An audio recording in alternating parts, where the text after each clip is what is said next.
Hey everybody, so I want to show you in this video what I'm looking for these oral presentations. And I'm going to do an example using this first piece from St. Augustine. Now, a couple of things about this as we just begin and just kind of follow along with me. Notice here Alistair McGrath is actually doing this. He introduces the section that you're going to read in quite a thorough manner. He does a pretty good job with 4 or 5 paragraphs looking at really what's going on here. And then whenever you see this indented section right here, that is the primary source. That is actually from the theologian, him or herself, that we will be reading. And so that's, what you really need to pay attention to. For sure, I would read over this a couple of times. Read the introduction, because that's going to be very helpful. And then read the primary source a couple of times, because, again, I will not lie to you guys. Reading theology is difficult. And then, again, look at his notes. He's going to kind of conclude what he's going to say here to really help us understand. So when we're doing this, I just want a couple of things from you. I need to know that you understand what the author is saying. So number one, what is the thesis? What is the author's thesis? And then number two, how do they go about making their argument? Again, you know my work. I really want us to focus on the method of argumentation. What is the thesis, and then what is the method? How do they go about making their argument? Now, I don't have, and what I have with me is my book. I have my stuff right here, so if I were you guys, print this stuff out, underline it, write thesis, jot down the method, and I promise if you do that, you'll really understand. So I'm going to be referencing my book, but I'll try to show you a little bit here on the screen as well. So what is his thesis? Well, St. Augustine is arguing here, and I think it's even noticed in his first line.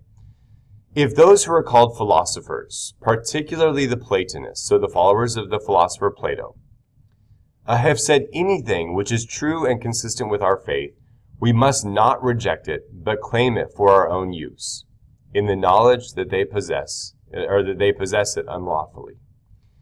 So his thesis here is that if, like ancient Greek philosophy, has said anything that is true, then Christians must adopt that. They must put it to use in the teaching of the Gospels. Now, that is essentially his thesis. Now, why is he saying this? He's saying this because it must have been at that time, which it was, that Christians were really struggling to figure out what is the relationship between Christian theology on the one hand and ancient Greek philosophy on the other? Should Christians totally abandon it? Or should they adopt it, what is good and true? So his thesis, number one, is exactly this, that Christians should adopt what is good in Greek philosophy. Now, why is he saying that? So you might want to try to unpack this if you can surmise a pretty good guess. He's saying that because that was the essential question of the day. Should Christians adopt ancient Greek philosophy? Yes or no? So his answer to that question is absolutely yes. Now, what is his method? He starts to look at kind of ancient Judaism. And if you know anything about ancient Judaism, you know that they were born out of slavery from the Egyptians. And he says here, the Egyptians possessed idols and heavy burdens, which the children of Israel hated, from which they fled. However, and again, notice the metaphor here. However, they also possessed vessels of gold and silver and clothes, which our forebears, in leaving Egypt, took for themselves in secret, intending to use them in a better manner. So he begins by talking about ancient Egypt. And when the Jews were liberated out of Egypt by God, what he's using that as a metaphor to say they brought with them the best philosophy of ancient Egypt. And they disregarded the rest. So they brought, here metaphorically, the gold and the silver and these fine clothes, because that is something that could be put to use. But they disregarded the stuff that was on the peripheral, the stuff that really didn't matter. Now, and here let me reference my book because I have a few more things underlined. Notice he says right here, they weren't using these things well. They weren't using the gold, the vessels, the silver. They weren't using that stuff well. And so what he's saying the Jews did is they took the best and the brightest and they put it to better use. And in the same way, again, he's going to use, so to speak, now these are, so to speak, the gold and the silver, which they did not invent themselves, but which they dug out from the minds and the providence of God. What he's saying here is, in the same way that the Jews did this, so too should Christians. Christians should use the gold and the silver that God has planted in ancient Greek philosophy and put that to use for teaching the Christian gospel. Okay, he unpacks this pretty fully here. So in your presentation, you're going to want to go through his method. Now, he doesn't just finish his method there. Okay, the first part is looking kind of metaphorically at what the ancient Jews did. And then the second part is he said, well, what else have many good and faithful people amongst us done? In other words, let's look at the wealth of gold and silver and clothes, which Cyprian was one of the great early theologians in the Christian church. And again, remember, Augustine is writing in the 3rd century, so very early in Christianity. So look at what Cyprian has done. Well, he has used the great philosophy of the ancient Greeks, particularly of Plato, and put it to use. Now, what about these other people? And I'm going to probably butcher their names, but what about these martyrs, these other teachers of the Christian gospel, that they too themselves used the great philosophy of the ancient Greeks?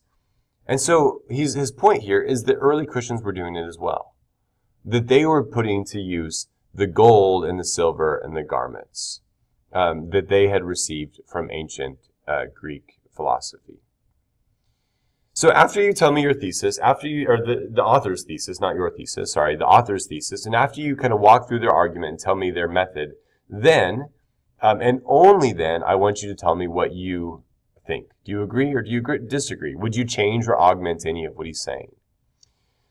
Now, if I were to put my 2 cents in here, I think that St. Augustine is right. I really agree that religion, particularly Christianity, but others, today, when I'm recording this, is the first day of Ramadan in Islam. And I know some great Muslim scholars who would agree with this, with St. Augustine here. I really think that the role of Christian theology should have a deeply engaged posture to ancient philosophy. Okay? We need to take the best and the brightest of ancient Greco-Roman philosophy, of ancient Eastern philosophy, Western philosophy. In other words, I really think that Augustine is right here, that Christians need to adopt a reasoned faith.